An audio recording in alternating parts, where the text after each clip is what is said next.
Hi friends, hello, welcome to our channel. ఈరోజు paneer butter masala సింపుల్గా టేస్టీగా ఎలా చేయాలో చూపిస్తాను. మీరు నా ఛానల్ కొత్తగా చూస్తున్నట్లయితే సబ్స్క్రైబ్ చేసుకోండి, చిన్న లైక్ ఇచ్చి నా ఛానల్ను సపోర్ట్ చేయండి.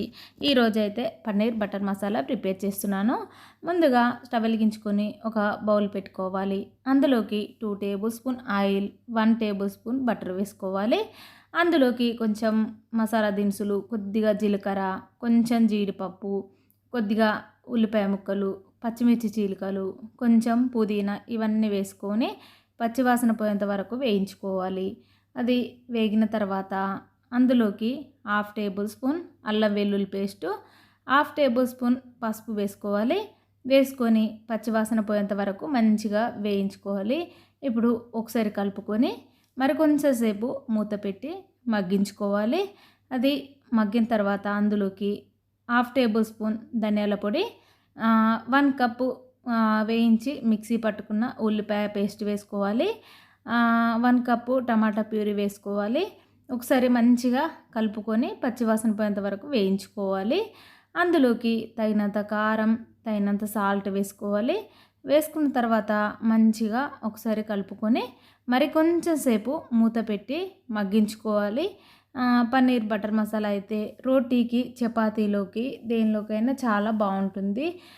రైస్లోకి కూడా చాలా టేస్టీగా ఉంటుంది. ఇక్కడ 1/2 టేబుల్ స్పూన్ జీలకర్ర పొడి, 1/2 టేబుల్ స్పూన్ గరం మసాలా వేసుకున్న తర్వాత ఒకసారి మంచిగా కలుపుకోవాలి. కలిపిన తర్వాత ఇక్కడ 1/2 కప్పు జీడిపప్పు పేస్ట్ అయితే వేసుకుంటున్నాను. కర్రీకి మంచి టేస్ట్ రావడానికైతే నేను జీడిపప్పు పేస్ట్ యూజ్ చేస్తున్నాను. ఇప్పుడు ఒకసారి మంచిగా కలుపుకోవాలి. కలిపిన తర్వాత మరొక 2 నిమిషాల పాటు మూత పెట్టి మగ్గించుకోవాలి. ఇప్పుడు ఇది కొంచెం ఆయిల్ పైకి తేరేంత వరకు మగ్గించుకుంటే సరిపోతుంది.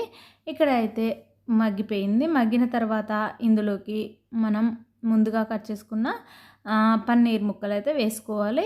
ఇక్కడ 250 గ్రామ్స్ పన్నీర్ అయితే యూజ్ చేస్తున్నాను. చూడండి, ఇలా చిన్నగా పీసెస్ లాగా కట్ చేసుకోవాలి. కట్ చేసి ఇందులో వేసుకొని ఒక్కసారి కలుపుకొని మూత పెట్టి మగ్గించుకోవాలి. అది కొద్దిగా మగ్గిన తర్వాత ఒక 2 టేబుల్ స్పూన్ పెరుగు తీసుకుంటున్నాను. ఇక్కడ మంచి టేస్టీగా ఉండడానికైతే ఇలా పెరుగు అయితే మంచిగా ఒకసారి కలుపుకొని అందులో వేసుకోవాలి. వేసిన తర్వాత మరొక్కసారి కలుపుకొని కొద్దిగా సేపు మూత పెట్టి మగ్గించుకుంటే సరిపోతుంది. చూడండి, పన్నీర్ బటర్ మసాలా అయితే రెడీ అవుతుంది. పన్నీరు మరీ ఎక్కువసేపు ఉడకకుండా చూసుకోవాలండి.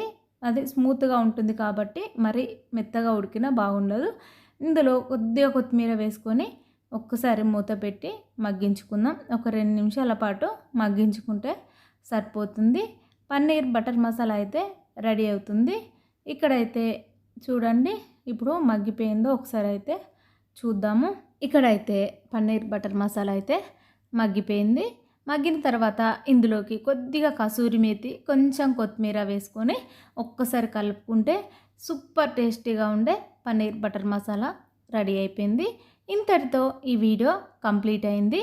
మీకు నా వీడియో నచ్చిందనే అనుకుంటున్నాను. మీకు నా ఛానల్ నచ్చినట్లయితే లైక్ చేయండి, కామెంట్ చేయండి, సబ్స్క్రైబ్ చేయండి.